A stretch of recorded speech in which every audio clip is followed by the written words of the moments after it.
بسم الله الرحمن الرحيم نحمده ونصلي على رسوله الكريم قال القرآن c'est enfin mes chers ulama, mes chers notables, mes chers frères et surtout mes chers enfants, assalamu alaikum wa rahmatullahi wa barakatuh. Juste quelques minutes pour vous dire qui était fondé Mohammed. Et se poser la question suivante: pourquoi 20 ans après qu'il a rejoint son Seigneur, aujourd'hui encore, on se réunit ici, plus de 20 ans après, pour continuer à faire les doigts? Qui était cet homme et qu'est-ce que nous devons retenir de lui? Ce sont les trois questions que nous nous attacherons à répondre pendant ces quelques minutes. Et je m'adresse principalement à nos enfants qui ne l'ont pas vu, qui ne l'ont pas connu, qui sont nés après son départ. Je m'adresse également à ceux qui n'ont pas eu cette chance de le connaître et qui sont venus à la Réunion après que Fondé Mohammed Islam a rejoint son Seigneur. Qui était Fondé Mohammed Islam? On l'a dit là à l'instant, Al-Qur'an l'a souligné, l'a précisé, c'est un homme de savoir. Un homme qui était en quête permanente de savoir. Cette quête, il l'a commencée lorsqu'il était déjà à Fongouni, où il a vu le jour, auprès de son cher Nassir, pour ensuite s'exiler dans une autre région des Comores, à Hambou, à Singani à Hambou, pour aller toujours poursuivre cette quête du ilm, de la connaissance d'Allah subhanahu wa ta'ala, auprès d'un autre cher, Aboudou wa Swalih.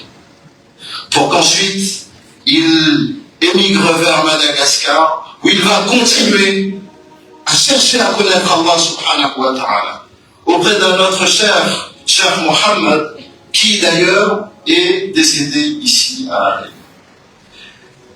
Ce qui illustre, ce qui caractérise Mohammed Islam, Fondé Mohammed Islam, c'est cette quête constante toute sa vie durant du savoir, et lui-même se définissait comme étant un talibul ilm. Malgré l'immensité du savoir que nous lui connaissions, lui-même, dans l'humilité qui était la sienne, se définissait comme étant une personne qui était toujours en quête du savoir. C'est le premier point qui le caractérise, et ce savoir qu'Allah lui a donné, il avait un objectif de vie, de faire en sorte que ce savoir soit partagé aux enfants à travers la madrasa qu'il avait. Et nombre d'entre nous qui avons 50 ans aujourd'hui, et je vous vois là aujourd'hui, avons été, je te vois aussi mon cher frère Abou, nous avons été les élèves de Fondé Mohammed Islam. Non seulement les enfants, mais également les adultes, parce que nous savions, vous étiez là, lorsque à l'Atanier, chaque jour il faisait ses durous et il transmettait son savoir. Mais ça n'est pas cela, parce qu'en réalité, ceux qui savent, à qui Allah a donné le savoir, ils sont très nombreux.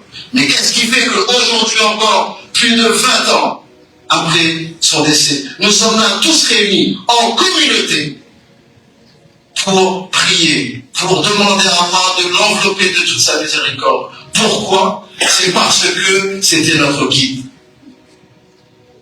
C'était notre guide spirituel. Fondé Mohammed a écrit la page de l'histoire de notre communauté ici à La Réunion. Il est l'un des fondateurs de notre communauté ici à La Réunion, et un fondateur qui est caractérisé, qui est marqué par un apport spirituel. Si aujourd'hui encore plus de 20 ans on parle de lui, c'est parce que la masjid dans laquelle on est aujourd'hui, c'était sa préoccupation il y a plus de 40 ans, plus de 50 ans de cela. Fondé Mohammed, ce qui aujourd'hui fait que nous prions Allah pour lui, c'est parce qu'il avait une préoccupation pour nous. pour nous, enfants, pour nous, communauté, et il voulait que nous ayons des masjids, des madrasas, que chacun des enfants comoriens qui soient ici sur cette île disent La ilaha illallah Muhammadur Rasulullah. C'était cela sa préoccupation. Et c'est la raison pour laquelle aujourd'hui, nous sommes là, dans 20 ans, 30 ans, 40 ans, nous serons encore là, parce que il est notre mémoire, parce qu'il a écrit notre communauté, parce que il a fait d'Allah sa principale préoccupation. Ça, c'était fondé Mohammed Islam. Fondé Mohammed Islam était aussi un époux, un père, un oncle, un grand-père aujourd'hui, puisqu'il a des petits-enfants. Et si aujourd'hui, l'amour qu'il avait d'Allah, à travers le savoir qu'il a fait, si aujourd'hui, nous sommes là, avec ses enfants, ses petits-enfants, qui organisent ce doigt, c'est parce que, avec l'amour d'Allah qu'il avait, il avait compris aussi qu'il fallait aimer son épouse, sa femme, ses enfants. Et cet amour qu'il a transmis à sa descendance fait que nous sommes là aujourd'hui à faire ce tour. Je ne vais pas être plus long. Je vais juste répondre à une dernière question. Qu'est-ce que nous devons retenir de Fondé Mohammed? Vous avez tous encore en mémoire Fondé Mohammed lorsqu'il se levait pour prendre la parole, avec ce timbre de voix qui était marqué par un tremblement dans la voix, et avec les yeux qu'il fermait lorsqu'il s'adressait, lorsqu'il parlait d'Allah, lorsqu'il parlait de Mohammed sallallahu alayhi wa sallam. Il avait la voix qui était atteinte de tremblement, une voix unique, Fondé Mohammed Islam. Et nous, enfants, quand on était adolescents, nous avions le sentiment qu'il parlait aux anges, qu'il était connecté à un autre monde, qu'il parlait à Rasulullah. C'est ce que nous disions, et nous avions même peur de lui. Et la peur que nous avions de Fondé Mohammed n'était pas la peur qu'il nous frappe. C'était lorsqu'il lui arrivait d'ouvrir les yeux et de nous regarder, il y avait un tel rahma dans ses yeux qu'on avait peur qu'à travers cette rahma, qu'il voyait à l'intérieur de nous et les bêtises que l'on faisait et les péchés que l'on faisait. C'était pour ça que nous avions peur de lui. Ce qu'il faut retenir de Fondé Mohammed aujourd'hui, les enfants, nous tous, chacun d'entre nous. Qadr al-Qurra l'a dit à l'instant, c'est son savoir, mais au-delà de son savoir, s'il y a deux choses qu'il faut retenir. Dans sa maison, et nous l'avons vu évoluer en tant que mari, en tant que père, en tant que Fondi, ce que nous retenons de lui. Et ça, c'est ce qu'aujourd'hui, avec le recul, puisque nous étions enfants, c'est cette conscience qui se trouve dans ce verset du Coran qui nous dit وَمَا خَلَقْتُ الْجِنَّ وَالْإِنسَ إِلَّا لِيَعْبُدُونِ. Et il avait, pendant toute sa posture de vie, pendant tout son cheminement de vie, cette conscience aiguë, permanente et constante qu'il a été créé par Allah pour l'adorer. Et que sa seule raison de vivre, il n'y en avait pas deux, ni trois, ni quatre, sa seule raison de vivre, c'était la satisfaction d'Allah subhanahu wa ta'ala. Chaque acte qu'il faisait, chaque parole qu'il avait, était dictée par cette conscience qu'il était créé par Allah pour l'adorer. Et il avait, dans son cheminement de vie, et ça c'est le deuxième point que nous devons retenir de lui, il avait dans son cheminement de vie un modèle, un exemple. Et ça c'est le deuxième verset du Coran auquel il se référait et qui était son guide dans toute son existence. قُلْ إِن كُنتُمْ تُحِبُّونَ اللَّهَ فَاتَّبِعُونِ.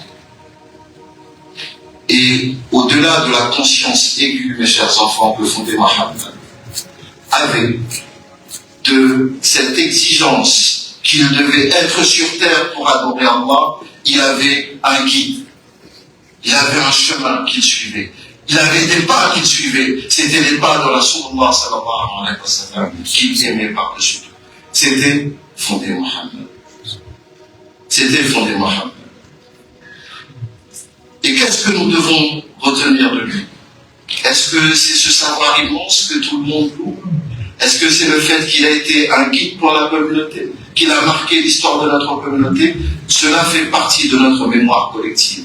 Mais ce que chacun d'entre nous, ici, en sortant de ce Hawli, qu'il ne se souvienne pas, qu'il ne retienne pas le seul fait qu'il a eu un sachet de biscuits avec des boissons à l'intérieur. Dans quelques jours, nous ferons le Hawli d'Al-Habib et on parle. Il ne faut pas que ce que nous retenions, ça ne soit que les sachets de biscuits. Il faut que chacun d'entre nous retenions ce qu'étaient ces personnes-là. Qu'est-ce qu'elles ont été dans leur vie? En quoi elles sont un exemple pour nous? En quoi elles sont un exemple pour nous dans cette vie d'ici-bas et dans la vie de l'au-delà? Et au-delà de tout ce savoir qu'il avait, alors que lui-même se définissait comme étant un talib al-ilm, ce qui en réalité nous devons retenir, c'est que l'ilm qu'il avait, aussi grand ou aussi petit qu'il soit, était une lumière qui faisait que dans sa vie de tous les jours, il le mettait en application. L'imam Malik disait que la connaissance ne se définit pas par un nombre important de savoir que l'on a pu.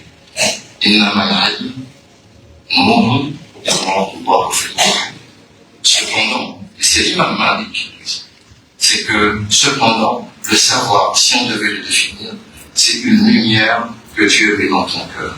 Et nous sommes tous témoins aujourd'hui que cette lumière-là, issue du savoir qu'il avait, cette lumière-là était dans le cœur de Fondé Mohammed.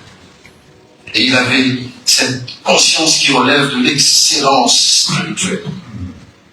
L'excellence spirituelle qui est cette réponse que Rasulullah a donnée à Jibril lorsque il lui posa la question de savoir mais quelle est l'excellence et lorsque Rasulullah lui répond, et nous sommes là tous témoins que nous avons vu Fondé Mohammed être dans son comportement avec nous, dans un comportement qui relevait de l'excellence spirituelle.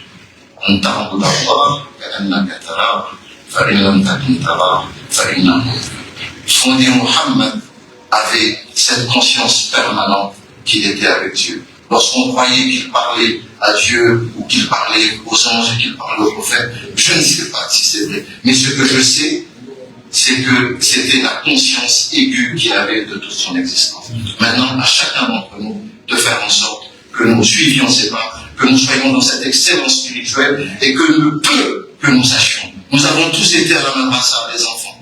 Nous avons tous un minimum de connaissances. Que cette connaissance-là soit une lumière qui illumine notre cœur, Inch'Allah.